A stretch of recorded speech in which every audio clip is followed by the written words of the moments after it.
Senator Clinton spoke out about Senator Obama's use of someone else's words in a campaign speech without attributing those words. Senator Clinton said, quote, "If your whole candidacy is about words, then they should be your own words. That's what I think." Well, joining me now, we're going to find out what some other folks think, is Joe Madison, radio talk show host, WOL, Washington, D.C., and also XM Radio. You thought I was going to forget that, didn't you, Joe? I know they didn't want you to. And Miguel Perez, syndicated columnist. Miguel, good to have you with us. And CNN contributor and Lou Dobbs Tonight contributor Carol Swain, professor of political science and law at Vanderbilt University. Professor, good to have you with us all the way down there in Vanderbilt. Let me ask you, Carol, your thoughts. First, the reaction to the borrowed rhetoric, as the expression has become. Well, there was certainly merit in the way I was almost going to call her Sister Clinton, the way Senator Clinton, the points that she made, there's merit in it, because so many people see Senator Obama as being inspirational, and it's his words that have drawn people to the campaign. And so because it's his words that make so many people want to follow him, you would want them to be his words. Okay, Joe Madison. I think it's ridiculous. Quite honestly, the governor of Massachusetts said, look, I have told him he could use those phrases. Matter of fact, I've helped write his speeches. I can't tell you how many times I've been in the presence of even Lou Dobbs, who has said, hey, I'm going to use that. And I said, well, make sure you give me credit. I don't know whether you do or not, and it really doesn't make that amount of difference. I've been where I've heard Jesse Jackson speak. Dick Gregory has borrowed my jokes from my speeches, and he didn't say, you know, I got this from Joe Madison. I mean, you know, this story has got about one more day of life to it, and that's it. You agree? Well, I can tell you. I think attribution would have been better if he had said, listen, my friend from the governor of Massachusetts uses this, it says this all the time, and I agree with him. When they accuse him of using simple words, he uses this, and then he would have attributed to someone. It would have been much better. I don't think it's as big a deal as the Hillary wants, Clinton camp wants to make it, and I certainly think that it shows that there is a certain amount of frustration in that camp. And desperation. They're grasping now, and I'm telling you, it's a one-day story. That's it. All right, it's over. Okay, are they grasping and pointing out, as Mrs. McCain did today, that she has been proud of this country throughout? As Michelle Obama said, for the first time in her adult life, she's really proud of this country. What do you think, Joe?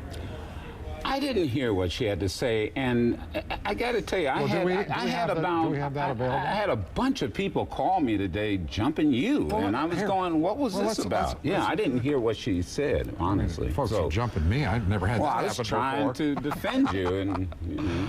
If we could play what Michelle Obama said. And let me tell you something. For the first time in my adult lifetime, I'm really proud of my country. And not just because Barack has done well, but because I think people are hungry for change. Yeah. All right, that's what we played. In what context was she referring to?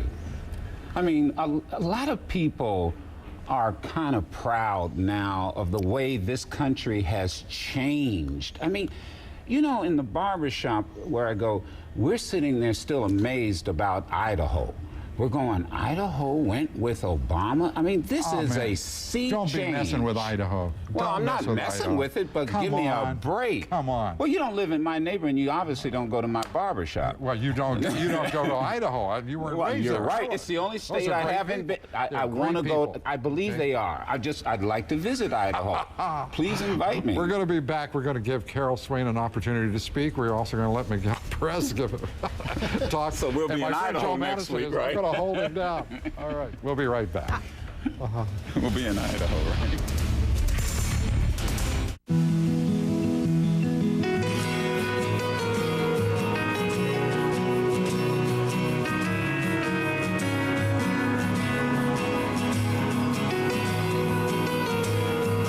What fiber could be better for Mother Nature than the one she grows herself? The touch, the feel of cotton, the fabric of What has made Grant Thornton one of the largest accounting organizations in the world, with resources in more than 100 countries worldwide? Is it their expertise and partner involvement, global capabilities, and extraordinary audit, tax, and advisory services?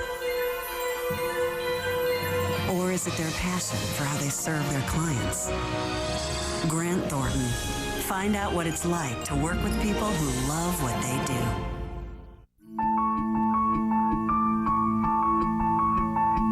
We're all on the lookout, trying to get a sneak preview of what's next. Turning our heads to see what smart new ideas are out there. In the energy field, one company has turned the heads of 2/3 of the Fortune 100 and businesses across North America. Constellation Energy, taking energy a step further. As an investor, you want someone to be there for you and not just when the market's open or if your account is big enough. TD Ameritrade offers 24/7 phone support from licensed staff in 100 branch offices. Ask a question, get help with a retirement plan, someone's always there. With TD Ameritrade, you make your own decisions, but you're never really alone. Call 1-877-TD Ameritrade or go to tdameritrade.com/IRA to open an easy IRA today. Michigan has quite an automotive history, but for Toyota, it holds an even bigger future. Toyota Technical Center has broken ground on a 700-acre expansion. We believe that we will be here for a long, long time. Thanks to the help of the Michigan Economic Development Corporation, high-tech companies plant roots here because the competitive advantage ensures success. From a tech-savvy workforce to its world-renowned research universities, Michigan can give your global manufacturing company the upper hand. It wasn't a Mercedes or a Lexus, BMW, Land Rover, Cadillac, Volkswagen, or Volvo. The winner of Car and Driver's comparison of luxury SUVs was the Acura MDX. Best on the road, best on paper. The 5-star crash safety rated Acura MDX. Acura Advance. Take advantage of attractive financing on select Acura models for well-qualified customers. We're back with Joe Madison, Miguel Perez, and Professor Carol Swain. Professor, just before we went to break, you were about to say something about the Obama comments by Michelle Obama. Yes, I think that within the academy, we certainly consider plagiarism as a serious offense, and we teach our students not to do that. And the problem with Senator Obama's comments, they were almost verbatim, and I think we expect more of him because of the fact that he has been so inspirational. He has so many young people following him. And if he is the candidate of change, we don't expect him to act in the same way as other candidates. We expect a higher standard. Well, I'm a professor too. I teach journalism, and we are always very concerned about plagiarism. This is not plagiarism. It would have been plagiarism if the governor of Massachusetts had said, "Hey, this guy stole my speech." Obviously he had permission to use this speech. He obviously made a mistake in not giving him credit. He should have attributed it, but it's not like he stole. Use the speech? It's not like he stole his words. And besides, what he was quoting, it's quotes from other people. So it's not, it's not something terribly original here that was being quoted. All right, let's turn now to another development. Fidel Castro stepping down as president of Cuba. Miguel? Why are you looking at me? Perhaps because you're Cuban American. I was born there, yes. I came when I was 11 years old. This is the date that I have and my family have been waiting for 40-something years. It's a historic day only because of this, Lou, because it's the end of the longest dictatorship in the modern world, in the history of the modern world. Kim Il-sung in North Korea had the record 44 years. Castro already beat him by 4 years. So he is the longest lasting dictator in modern history.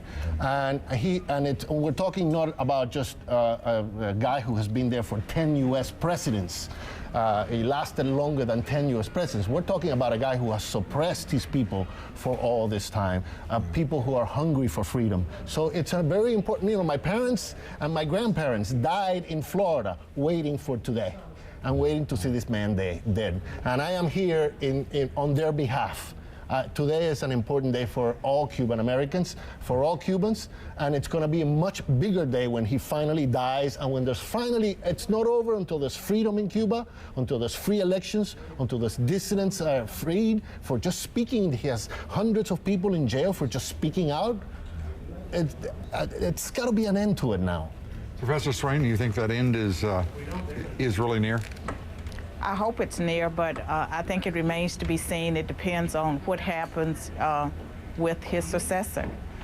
Yeah, Cuba is a fascinating country and people. I don't think much is going to change because it's still in the family.